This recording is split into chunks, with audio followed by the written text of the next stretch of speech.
உலக தமிழ் நெஞ்சங்கள் அனைவருக்கும் வணக்கம். இன்னைக்கான இந்த வீடியோவில் வியாழக்கிழமை இந்த ஒரு தீபத்தை உங்கள் வீட்டில் மறக்காமல் ஏற்றி வைங்கள். குறைவில்லாத செல்வம் உங்களுக்கு நிச்சயமாக கிடைக்கும்.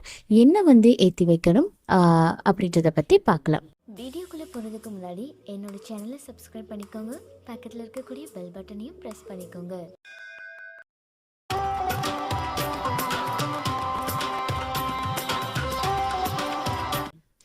குறைவில்லாத செல்வம், ஒரு மகிழ்ச்சியான வாழ்க்கை, இதெல்லாமே நமக்கு வேணும்னு ஆசைப்படுவோம்.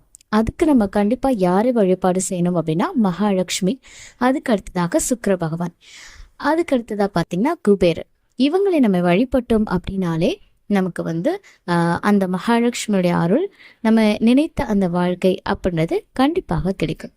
ஸோ இவங்களுடைய அருள் கிடைக்கிறதுக்கு நம்ம என்ன மாதிரியான வழிபாடுகள் செய்யலாம் அப்படின்றத பற்றி தான் இப்போ பார்க்க போகிறோம்.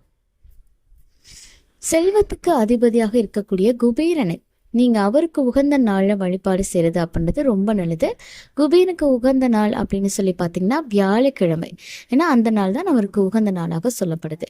வெள்ளிக்கிழமை அப்படின்னா மகாலட்சுமி வழிபாடு எப்படி செய்யறோமோ அதே மாதிரி வியாழக்கிழமையில குபேரனை வழிபாடு செய்தோம் அப்படின்னா அல்ல குறையாத செல்வத்தை நமக்கு நிச்சயமாக கொடுப்பார். குபேரருக்கு இந்த ஒரு இலையை வைத்து நீங்க வழிபாடுகள் செய்தீங்க அப்படின்னா ரொம்ப நல்லதுங்க. ஏன்னா இதனால நமக்கு மகாலட்சுமியுமே வீட்டில் வாசம் செய்வாங்க அப்படின்னு சொல்லப்படுது. பொதுவாக அந்த இலைக்கு நல்ல ஒரு ஈர்ப்பு சக்தி அப்படின்றது இருக்கும். அப்படிப்பட்ட அற்புதமான ஒரு செடி இலை அப்படின்னா மருதாணி இலை. ஸோ மருதாணி இலை எந்த இடத்துல இருக்கோ அங்கே நல்ல ஒரு பாசிட்டிவ் எனர்ஜி இருக்கும். கெட்ட விஷயங்கள், கெட்ட சக்திகளை அது அகற்றக்கூடிய சக்தி அப்படின்றது அந்த மருதாணிக்கு இருக்கிறதுனால அதை நம்ம வச்சு தீபம் ஏத்துறது அப்படின்றது லக்ஷ்மி தேவியுடைய அருளையும் அதோடு குபேரனுடைய அருளையும் நமக்கு கொடுத்து சகல சௌபாக்கியங்களையும் நமக்கு கிடைக்க வைக்கும் அப்படின்னு சொல்லப்படுது. இந்த பூஜையை நீங்க வியாழக்கிழமை அல்லது வெள்ளிக்கிழமையில செய்யலாம். லக்ஷ்மி குபேரர் படத்தை எடுத்துக்கோங்க.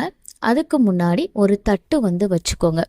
உங்களுக்கு சுவாமிக்கு நம்ம பயன்படுத்தக்கூடிய இந்த ஒரு இதாக இருந்தாலும் சரி, உலோகங்களாக இருந்தாலும் சரி, அது எப்படி இருக்கணும் அப்படின்னு பார்த்தீங்கன்னா ஒன்று பித்தளையாலேயோ இல்லை செம்பாலையோ இருக்கணும். ரொம்ப வசதி படைத்தவங்களா இருக்கீங்க அப்படின்னா வெள்ளி, தங்கம் இந்த மாதிரி உலோகத்தில் பயன்படுத்திக்கலாம்.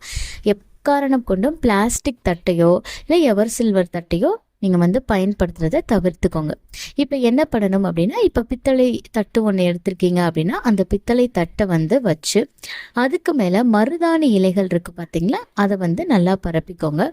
அதுக்கு மேலே நாணயங்கள், சில்லறை காசு இருக்குது பார்த்தீங்களா, அந்த சில்லறை நாணயங்களை நீங்கள் வைக்கணும்.